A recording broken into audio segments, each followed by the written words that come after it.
Good morning. This morning we're here out almost on Lake Florida at Deb Nelson's house. She has beautiful windows overlooking the marsh area and Shakopee Creek. It's an ideal setting for indoor houseplants, and this is why today we'll focus on some possible plants that you can have in your home. Now, they won't always look like Deb's beautiful examples here, but I'll introduce the other master gardeners. Deb Nelson is a fairly new one, and Bonita Callisted, who has been with us before. And we have an examples of the houseplants here on the table. And Bonita has a few questions, and so I'll turn it over to her. Well, and I think you'll see that the plants vary with the different types of care. And I think we'll let Deb give us an idea of how she has decided which plants that she likes to bring in to her home. Good morning. Well, I experiment with the plants. A good number of the plants people have given me because they're tired of them or sometimes they don't know what to do with them. For instance, the shrimp plants, they came in the middle of summer. My husband saw them at a greenhouse and they were on sale, and he felt sorry for them. And they're basically an outside annual, but I did my research on them, and online it said they also make nice houseplants. So I brought it in. And this has been in since before frost, and I do continue to fertilize. Many plants in winter you don't fertilize, but this one I have. And as you can see, it's sending out more blossoms. The blossom part of this is this little white part. And they're very messy, and they don't last long, but they continue to add color, which amuses me in winter. And the begonia, I was given that, maybe 5 years ago, after its time decorating a church was over. And I put it outside every year, and it just didn't do very well last year outside. And I thought, well, I don't have much to lose, so I brought it in with a lot of the other plants I bring in every year. And it started to have more blossoms than it did outside. So I have kind of a plant hospital down in my lower level. And when it started to look good, I brought it up, continued to fertilize it, and it just keeps gifting me with nice color for the winter. And the orchids, of course, they've been kind of my guilty hobby for many years. This green one always seems to like to bloom in January and February, but then it lasts for 4 months, sometimes 5. And I bought that by mail from Hawaii many, many years ago. It's probably almost 20 years ago. And it's extremely hardy. Most of the other orchids kind of give up or get overwatered. And one of the reasons I like this one particularly is it has a very light fragrance, which is just nice. I have a couple questions about the orchids. People think that they're very exotic and difficult to grow, and yet you see them in supermarkets. You see them all over the world, really. And so look like you've done a very successful job. They have these white or gray, they almost look like fingers or something growing out of them along with large leathery green leaves. And so what is the key to success in growing orchids? Patience.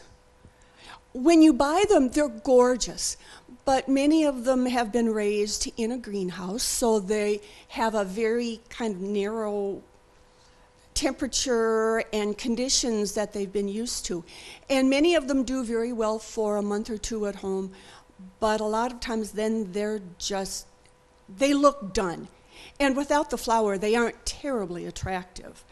And it depends on the plant. Sometimes when it is done blooming, I find this works maybe better with plants that you've gotten as a gift.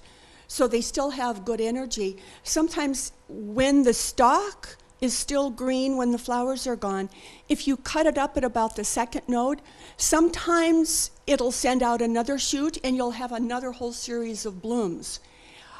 They last. I was going to ask you if you have a technique for watering the orchids, because many people can overwater and kill the orchids. Do you lift them to see if they're light? Do you stick your finger in the pot, or do you have like a little moisture meter that helps you, or do you just kind of have a schedule? I baby them. Some get watered more than others, and like I said, they're my guilty pleasure. I collect rainwater for them during the summer, and I bottle it, and it's in the basement. And with the orchids, I water them weekly, kind of, but weekly, with a lower amount of fertilizer than is called for on the package. And it depends what they're potted in. Some are in sphagnum moss, some are in the bark medium. So it sometimes depends, but I let them get dry for the most part. I think the problem most people have with orchids is they rot the roots. They water them too much. For instance, this one is in a solid pot, and I turn it into almost a ritual. I have a big silver pan that I use, and I put the ones that have drain holes in the pot, water them well, and then lift it so that water doesn't sit. In a solid pot, I'll water them, let it sit a few seconds, not too long, and then I drain it. A lot of times you have the ice cube orchids, and so people drop in a few ice cubes, and that's fine, but the quality of the water, who knows? And if they're not adding any fertilizer, you're not really encouraging. It'll keep it alive, but that's about it. Do you have some orchids that you need to put at a lower temperature for several weeks of the year? Because I know I have some that need about 6 weeks of about a 10-degree lower temperature so that they will send out their flower shoots. Have you noticed that? Generally, I mean, you can be a little pickier and try to make that move, but we live in Minnesota, and when it's winter, it's generally a few degrees, maybe not always 10, but it's cooler next to the windows. So sometimes they might get enough just if you leave them close to a window. I found that I think I have less than 20 orchids now. At times I've had more, but if heat goes out in your house, if it hits 50 for a few hours, sometimes that's enough to put them into decline. But generally, I've had most of my orchids for at least, I haven't had any new ones. I have 5 to 10 years on most of them. Speaking of watering plants and watering orchids, the technique that Deb mentioned is a wonderful idea. When you water a plant, any house plant, or even plants outside, after the water goes through, to drain, they always have a drain hole in them, to drain out the extra water so they're not sitting in water for several days. It makes for a healthier plant, and also there'll be less of a chance that they'll be drowning in the water that you use. I was wondering if you wanted to turn now to the Amaryllis and give us a little idea about if you have them outside first or inside first, or how you start your Amaryllis. I've always loved the Amaryllis. And so many times you get them as gifts on the holiday season, and you put them in a pot, and you hope and you pray, and sometimes you get a beautiful bloom, and sometimes you don't. And I actually have 2 different kinds of Amaryllis. If you can see the small petal in the middle of this one, and then you look at the middle petal of this one, and it's much thicker. Years ago, I bought just a pot of household amaryllis from a lady at church. And she said they had come from her grandmother. And the interesting thing about them is they send up a whole bunch of little bulblets at their bases. Whereas I think the bulbs you get from the Dutch growers now are hybridized, and the colors are gorgeous. And sometimes they do well, sometimes they don't. What I enjoy, though, after they're done, I move them back downstairs, and usually in spring, I'll repot them just in big pots like this, put them outside for the summer, and water, fertilize, and then in winter, I will dump the pots. Sometimes I try to repot the biggest bulbs in smaller pots, and if I'm not sure, I'll just put them all in a new pot. And it's great in winter when it is so cold and dreary to have a series of amaryllis that just keep blooming, because I've gone through maybe 3 pots of them already, and these 3 are now, and I've got 2 more with blooms coming up in the other room. So they're fun. Well, and it's a very popular holiday item that people want to start in their homes. They're not sure how you do it. You buy a bulb in a box, essentially, and so then there's some sketchy directions with it. But you can see, actually, if you keep these for many years, how beautiful they become. And Deb mentioned this one where there's all kinds of little bulbs, tiny bulbs, and leaves that have come up around the main one. And so it's it's something that you might want to experiment with. I do want to mention something that I don't see here, but I don't have a lot of house plants, but I do grow, I have a couple of Christmas cactus that I grow, and those are also a little tricky. So I'm going to turn this over. I usually put them outside in a shady area in the summer, bring them in the fall, and then they'll bloom in November and then again in the spring, the variety that I have. So do either of you have Christmas cactus? No. Okay. How about you? All right. I do. Now, I just leave mine in the house year round, but I pay attention to the window that I have it in, and mine is a west-facing window, and I think also I watch the water so I don't overwater it. Like you mentioned before, if you overwater your houseplants, you're going to just kill the roots. And the Christmas cactus seems to be a very easy plant to grow in the house and rewards you with many, many blossoms. So I've been very pleased with it. The other interesting thing that I've heard from people is the longevity of the Christmas cactus. Some people will say, well, I got this one from my grandma, and I had one that I got from my aunt. I brought it back on the plane from South Carolina. She had gotten it from a relative. And so if you take the little leaves, and you can bring them almost anywhere, and you can keep them for years. But again, as Benita said, the temperature makes a big difference. Mine are in a cool spot downstairs, and they get daylight they get sunlight during the day. And then I also am very careful about watering them. Not to overwater, just make sure that you touch the soil and it's dry. Time to be watered, and then drain the water out before. I don't fertilize mine. I'm pretty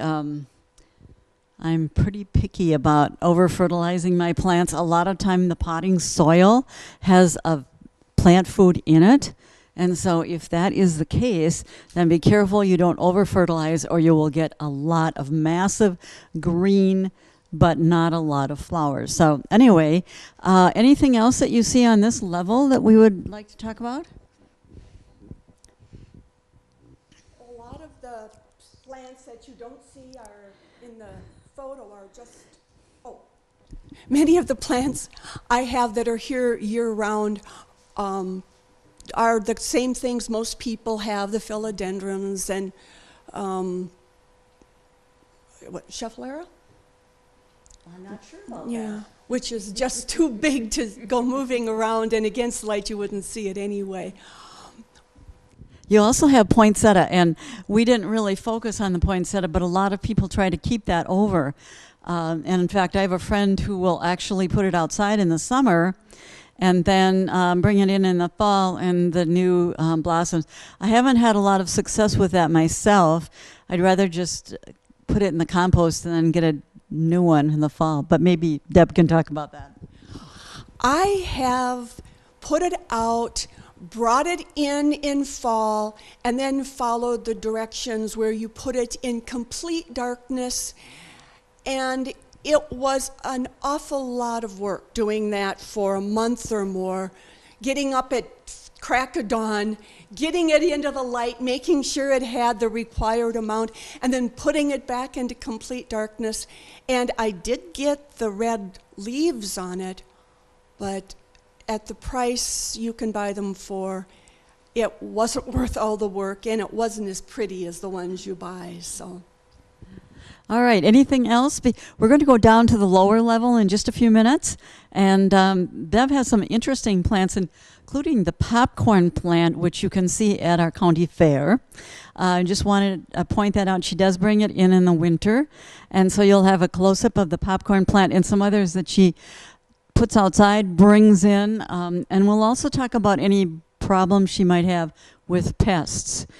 Coming in with plants from the outdoors or developing inside, which can happen. So, Benita, do you have a couple more comments? I would think that we'll also be covering whether you plant some seeds for the spring, and if you have an ideal location or any suggestions on that, and that's probably something we'll also cover when we're downstairs. We've gathered together now downstairs, and it's a perfect location for wintering over plants that you might want to put outside. But also, I know that Deb will talk a little bit about a couple of examples that she's had where she's had some pests that she's had to treat. And one of the things that she does is to isolate them from the other plants, which is always a good plan. If you see anything that's growing on your plants or making webs or anything that might cause distress to the plant, then the first step is to isolate it away from the rest of the plants. But tell us what else that you have done. When it comes to keeping them? Or, okay. Oh, yeah. Well, getting rid of the pests. Getting rid of the pests. Yeah.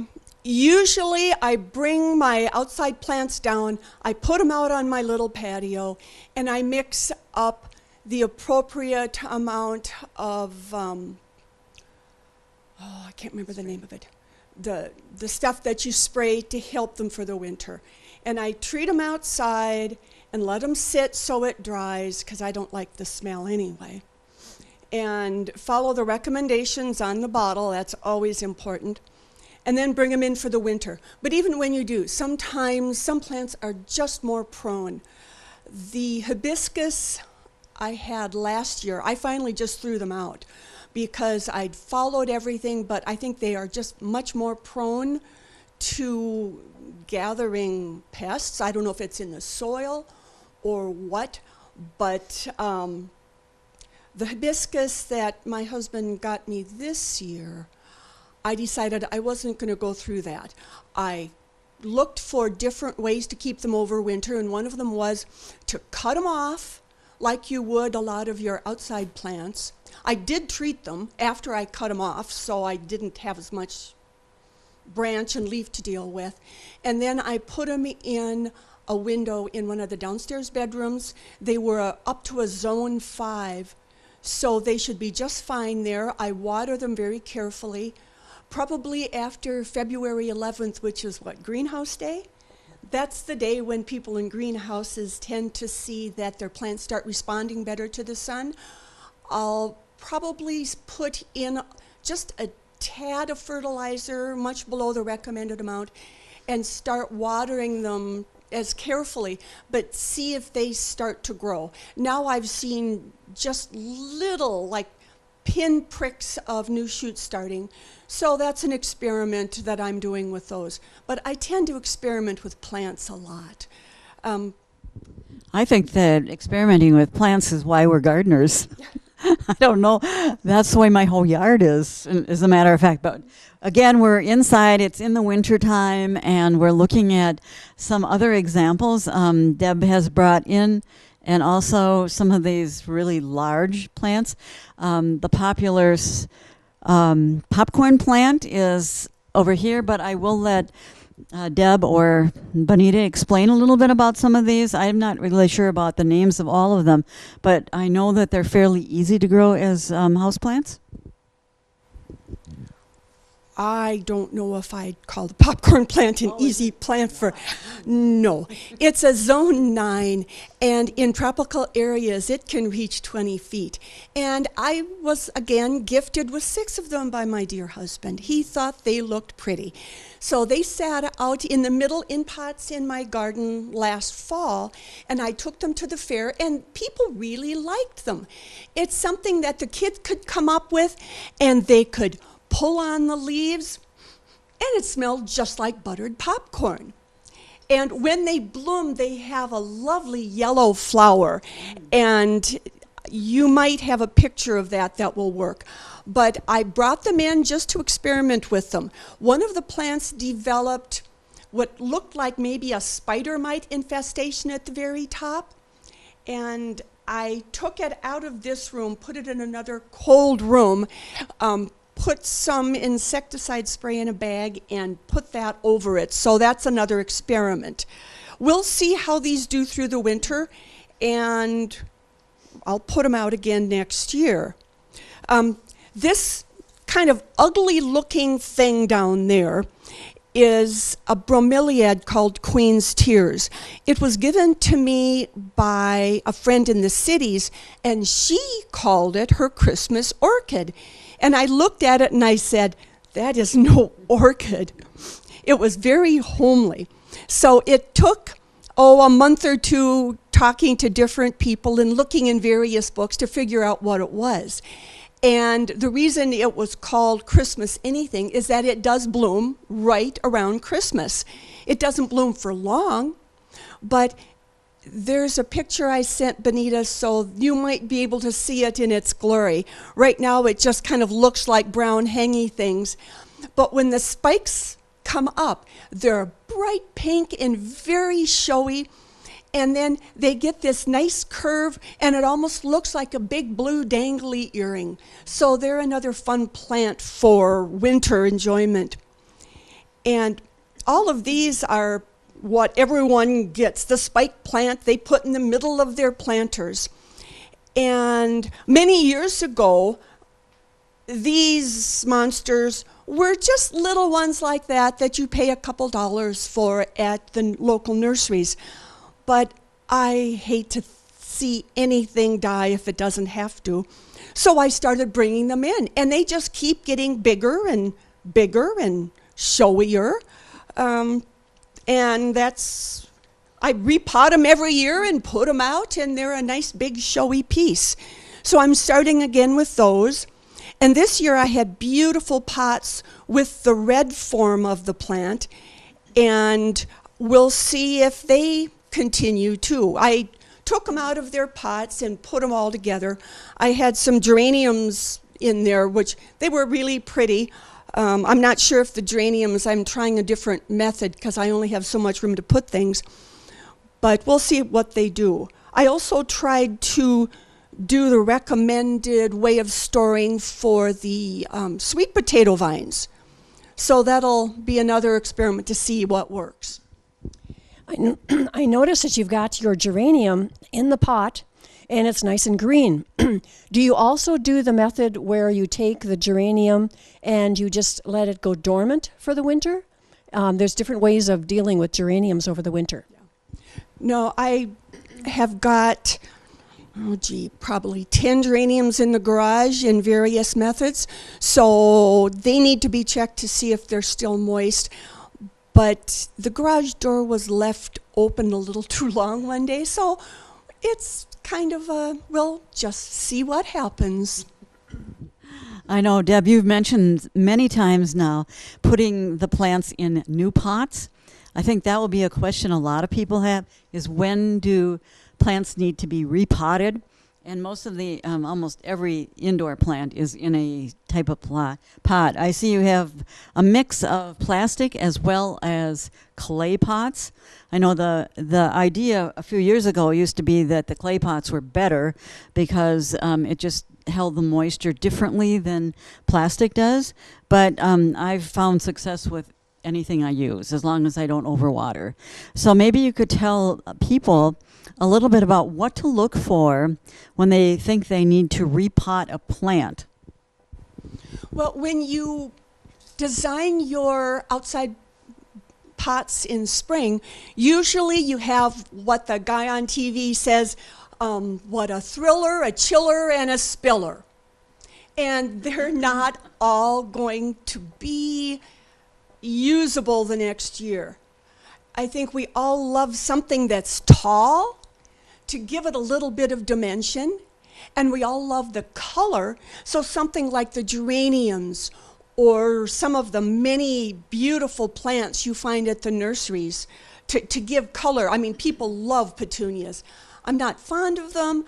I get them anyway because some of the new varieties last a long time, and if you continue to deadhead, they just keep producing, and they're great. And then the sweet potato vines, I like them. And there's other things that do beautiful hanging from the baskets too. But I've read that the sweet potato vines, along with some of the other bulb things like, glads and cannas, if you clean them off, kind of let them dry a little bit, and pack them correctly for the winter, you put them back the next year and they come back gangbusters. I mean, I don't know if you can see in the back of this pot, I must have missed a little bit of the sweet potato vine, and it just started up on its own. Because usually I have, 4, 5, 6 of these green pots, and in fall when things have to come in or freeze, I dump them all out, and instead of one of these tall ones in a pot, I will put 3 or 4 or whatever fits in the pot so I can bring it in, because there's just no room to bring in 30 pots. So again, my question was, how does a person tell when something needs to be repotted? Normally what I do, and you can do this at a nursery too, I'm sure they don't appreciate this, but pick up the plant and see what the root looks like. And if it looks like it's getting root bound, you've got to get it out of that size pot. And I've gotten into the habit of doing that in the nurseries. I don't think they like it, but it's probably the only way you can get a healthy plant to bring home with you and then put it in a new pot. I think with a lot of plants, that is the first thing you really should do. Is usually you can just pop it out of the plant, out of the pot, just bang it a little bit, little bop on the bottom, and take a look at the roots. Sometimes roots, you have no idea how long that plant has been at the nursery. And sometimes it's been there a while. It may have been there years for things like shrubs. And I don't like to leave them in the nursery pots at all. A lot of times what you plan to do is combine it with other things anyway. And if it's too root bound, it's never going to do well for you. And it hurts sometimes, but you need to scrape the side of the root, pull them down, and you have no idea how old the soil is. So repotting is important. It is. In fact, I know that you can take a knife and kind of dig in, and score the especially a shrub or a tree, and make sure that you loosen those roots up before you either put them in the ground or put them in a larger pot, because they won't absorb the nutrition from the soil, and they won't absorb the water correctly if you put them in the ground. So that's always a good tip. Now, do you also plan ahead for the next growing season and start a few seeds indoors, or start breaking off some plants to propagate some more plants? Isn't that what spring is? I think we all have about a foot-high stack of garden books and sort through and try to figure out what worked well for you and what didn't. I tend to like to start a lot of my own because it's always very hard to tell if nursery plants have been treated with systemics. And I have bees, so I'm very conscious of things that might kill my bees.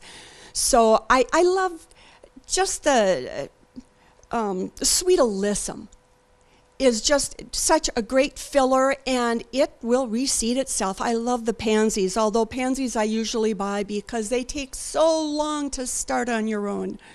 Marigolds are always great, but I love to go through every year and see if there's colors or varieties.